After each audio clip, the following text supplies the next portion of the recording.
Hi, today we are going to be talking about Edgar Allan Poe, a writer, poet, critic, and editor from US, known for his short stories, his gothic novels, and his dark and mysterious poems. He marked the first step of today's horror and detective novels. Hi, I'm Rosario Cañete, and I'm going to explain who was Edgar Allan Poe and what he did for our society.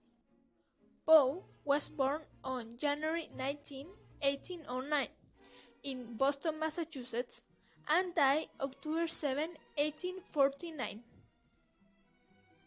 When Edgar was only 2 years old, his dad abandoned his family, and a bit later his mom died, leaving Poe with his brother orphan. Then the three of them were separated.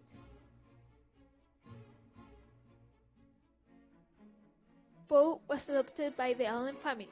John Allen was a successful tobacco merchant, so Edgar didn't have any money issues while he was a kid, and he went to good schools. His stepmother, who couldn't have kids, always loved and protected him. Since young, Poe showed his skills writing, but his foster father didn't want him to write. He wanted that Poe get the family business, so they get a lot of fights because of it.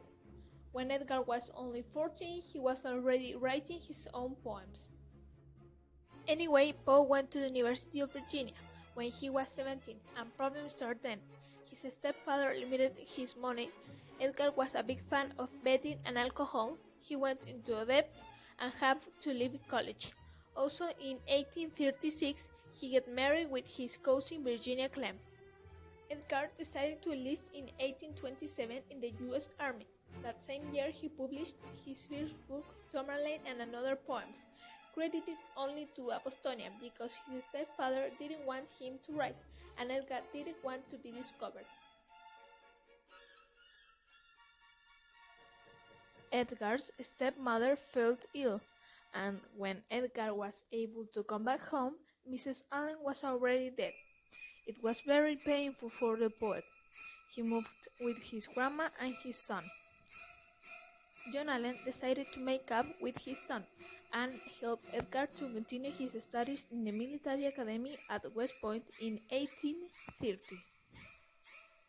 His stepfather married again without telling him. Then John Allen cut all contact with Edgar. Then Poe was expelled from West Point.